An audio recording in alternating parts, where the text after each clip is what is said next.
I totally understand the hate that many people have for this proposal that's going around for online verification. All these services that are switching to a thing that is going to try to make sure, or do their best to make sure, that you're over the age of 18 or whatever number it ends up being in whatever country that you live in. Because, you know, I tend very hard towards the libertarian mindset, which means I don't want anybody telling me what to do, watching what I'm doing, you know, having a say on anything that happens with me. I believe in the most minimal government possible, and, you know, philosophically and ideologically, I agree with you that the idea of online verification at its base is a pretty horrible thing to consider. And I think that the existing options that are being proposed right now should probably be changed. From what I hear from various people who leave comments and videos that I watch, that, you know, it sounds like there's more going on here than just protecting the children. And I get it. You know, if that's what's going on, then your hate is justified. But the problem I have is that nobody wants to argue for a solution that accomplishes the stated goal, right? Everybody wants to talk about how they're using kids as a cover to implement government controls over our lives. And, you know, obviously that's a terrible thing and it shouldn't happen. But you can't stop at that part of the argument, because there is a problem with kids accessing things or being contacted online, or any of these things that, like, the reason why their argument for this is the protection of kids thing, the reason why it works is because there is a problem, and it is a problem that needs to be addressed.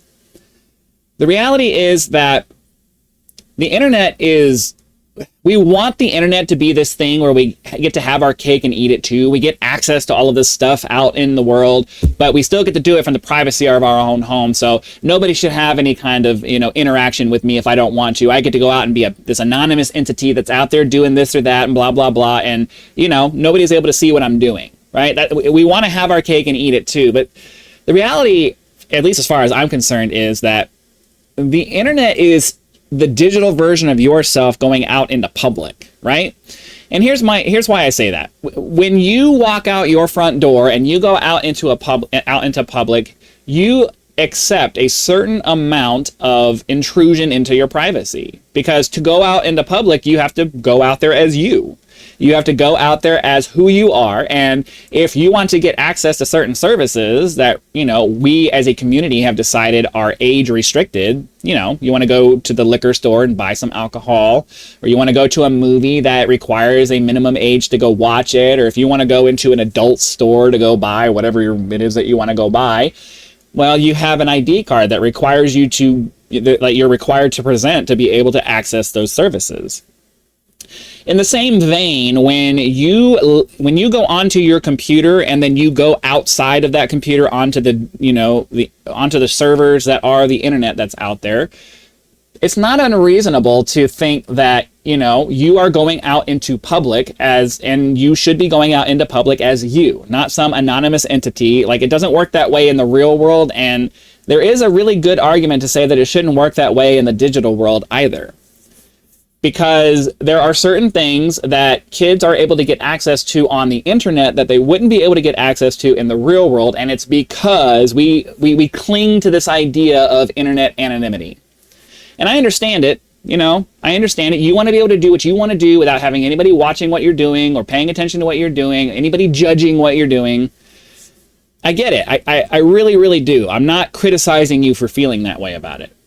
But at the same time, when you wouldn't agree that kids should be able to just walk out and, you know, access whatever the hell they want. Unless you're kind of like sociopathic, you wouldn't agree to that. You understand that kids need to be protected because they're not old enough and mature enough and developed enough to make their own decisions. They're just not. Like, realistically, until you're 25, your brain hasn't finished developing completely, and you're still kind of becoming who you're going to become. And if you're accessing a bunch of different things when you're 14, 15, 16 that are confusing and potentially damaging, like, these are things that you should be protected from. Now, the typical response to all of that is that, well, the parents should be parents, and the parents should be taking care of their kids, and blah, blah, blah. And it's like, yeah, ideally, in the perfect world, all parents would take care of the kids the way that they're supposed to. But kids can't control who their family is, and sometimes, a lot of times parents just kind of suck. Parents are too lazy, or they don't care, or they're too busy with other things to worry about what their kids are getting into.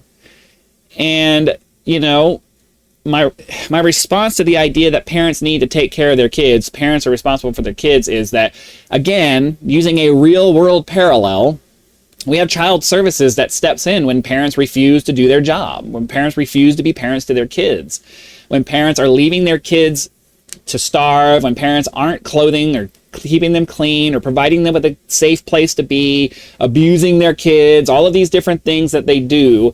We have government entities that step in. And again, I am like super libertarian. I don't like government intervention, but I recognize the idea that we do need certain things that are provided by an impartial government service, because there are a lot of people out there who can't be trusted to do what we all agree are societal norms. So we step in. We remove the kids from these dangerous situations. We force the parents to do their job, or we take the kids away and find somebody who will. Right?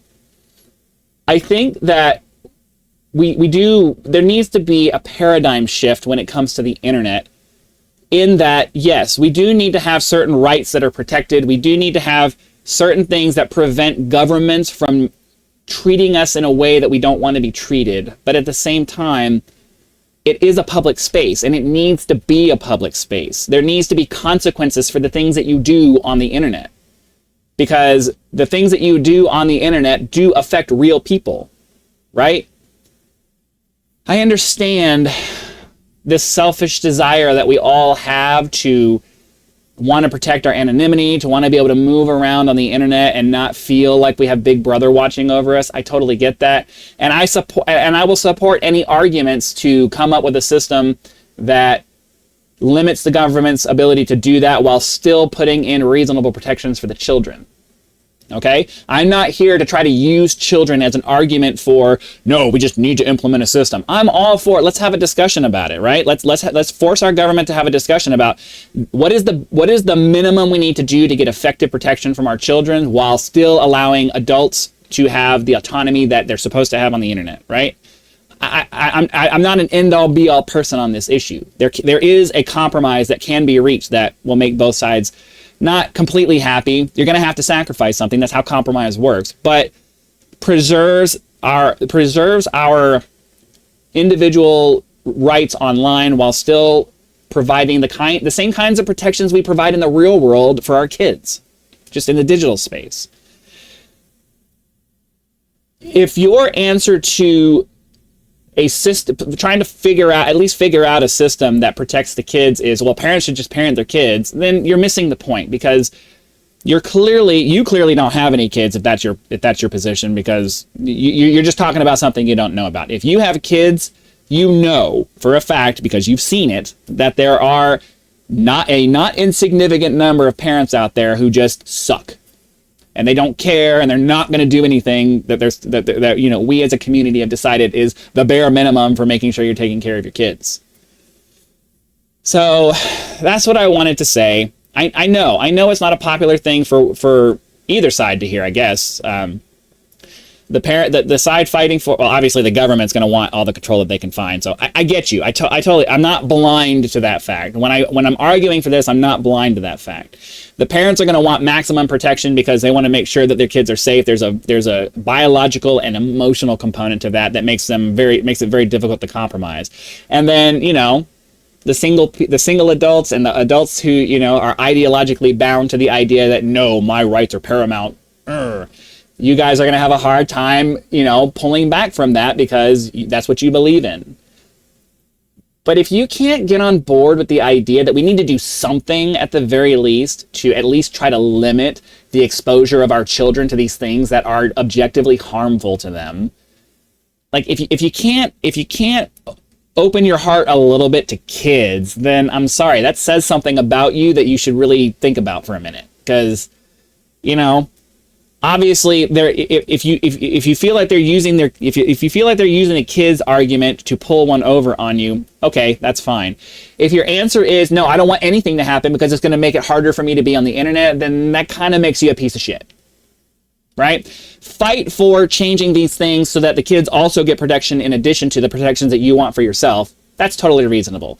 But if your answer is, well, no, it's going to require me to have to do stuff, and I don't want to have to do something, my answer is kind of fuck you. Because you suck, okay? So that's what I wanted to say. There is a solution that will make it so that, yeah, we have to identify who we are if we want to access certain things. That's kind of the way it has to go. But we need to also put laws that we need to also make sure the law is set up in a way so that, you know, you can't be held accountable for things. The same rights you would have out in public. If you walk into a porno store, you can't be arrested for anything unless you actually did a crime, right? I know we're afraid of 1984. I get it. But we're already kind of there. And that's not necessarily justification for just going all out. I don't advocate for that. But at the same time, ignoring doing something about what we all know is a problem, that's just not an adult thing to do. You got to grow up a little bit. So thanks for watching. Be sure to hit the like button, subscribe to help us reach our first 1,000 subscribers, and I'll see you for the next one.